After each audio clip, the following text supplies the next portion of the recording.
There are so many wonderful scriptures regarding prayer.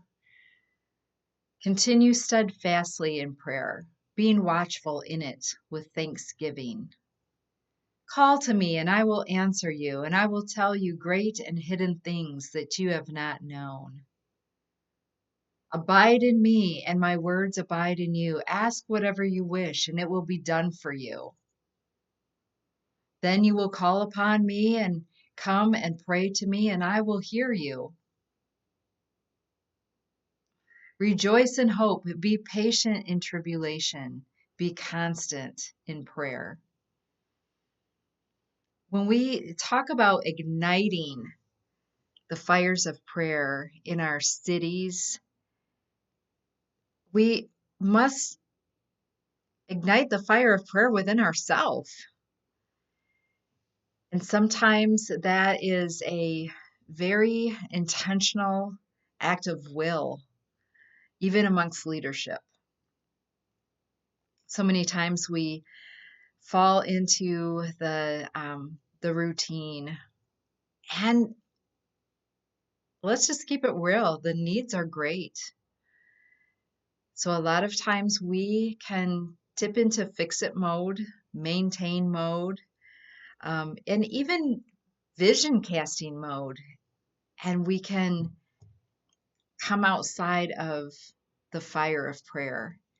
My heart as a leader in the area is to make sure that our prayer fires are continuously and consistently ignited for the Lord, because we know that it says in Leviticus to keep the fire upon the altar burning and let it to never go out. And I believe that for us today, that is maintaining the presence of the Lord, and we do that from the very foundational place of prayer. We are not only asking for a visitation of the Lord, but we want a habitation of his presence in our land. And so it must start with us. We must lead the way. And so I want to encourage you that as you cast the vision for your congregations, to be the first partaker of prayer. Be the first one at the prayer meeting. Be the last one to leave. Be that ever present role model, and allow for room to even grow within yourself of different expressions of thanksgiving, of praise, of petition, and even lament. I believe as well that we must equip families to have their own altars at their home, an altar of prayer in every household, that it's not only just the church, the leadership, the prayer partners, but we are also equipping people to send and build these places of prayer within their own dwellings. That family units are encouraged and activated to have prayer within their homes, in their neighborhoods, amongst neighbors, in the schools, at the workplace, in the public square. Wherever our feet take us, we should be constant and ready to pray with individuals, to glorify the Lord, and it's going to come from our personal prayer closets. We've done some things over the years at Pathways House of Prayer that have helped to foster and nurture these things, and I'm sure you have done many creative things as well. One of the things that we had experienced early on to encourage intercession prayer for the children of the congregation was we took large popsicle sticks and we wrote one child's name on each stick, and then decorated um, the stick with some gemstones that just peel and stick onto that popsicle stick. And each congregation member came, or each family, each household, selected out of out of a out of a bucket a a gem stick that had a child's name on it, and that could have been used as a bookmark in the Bible. It could have been used as a magnet on the refrigerator. It could have been placed on a side table next to their favorite chair, wherever it was that they decided. But that was their signal, a visual signal to be lifting that child up in prayer every day. And it covered our children for the school year. That was one really creative way to initiate intentional intercession for a church family, and it also created a bond between adults and children that may not have necessarily been there without prayer. Prayer is such an amazing thing. It fills us with the compassion of Jesus Christ towards other people.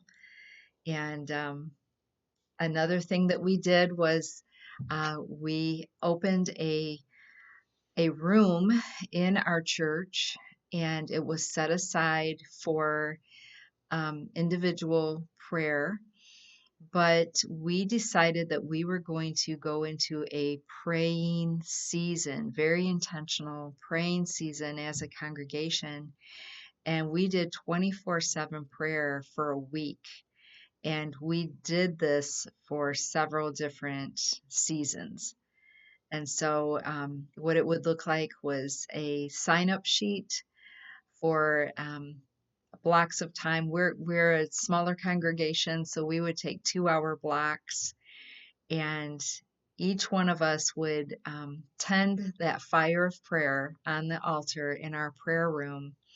And we had a doorbell installed on the church, and we could see on the sign up sheet who was coming behind us. And so, right on the dot, that bell would ring, and we would go and unlock the door for the next person, pray that person into their 2-hour slot. And this rotation happened for 24 hours through the night and day at the church for 7 solid days, and it changed us. There was something so amazing and so profound that happened to us as individuals and as a church body to tend those prayer fires in such an um, intentional and sacrificial way. We had our room decorated with blank paper, big paper, like big roll paper, all over the walls. We had a map of the world. We had different little stations within the room to help us to meet with the Lord in unique ways. They were prayer prompts. And oh, the room transformed with written out prayers on the walls, and sketches of the things that the Lord was showing us, and impartations. We kept a journal in the room, and so we would scribe what was happening, and before long, you couldn't even enter that space without really feeling a physical manifestation of the presence of God. It was glorious. So what we did after that was we initiated other churches to take torches. And so we would do a 7-day, 24-hour, and then we would take the torch of prayer to the next church that wanted to experience it, and we covered our city for a season with churches doing 24 hour prayer. And we've learned over time that there's many creative ways to do these things. And right now we're asking the churches to engage with us to raise a canopy of prayer over Calhoun County. And we're asking congregations to take one day a month and pray for Calhoun County. And within that 124 hours, you can design that prayer however you want. You can um, divide the day. You can meet in various ways. Small groups can take chunks of time. Families can take chunks of times. It's You can go prayer walking. We've done prayer walking all around our city. We prayer walk before community events, and so when we know that there's going to be a large gathering in the park or at a venue, we will take a team and just dedicate time to go out a day or so before the gathering to pray over the event and over the gathering, because we want to fill the gap, and that is that's what watchmen do. And so we're training our community to be proactive in the place of prayer.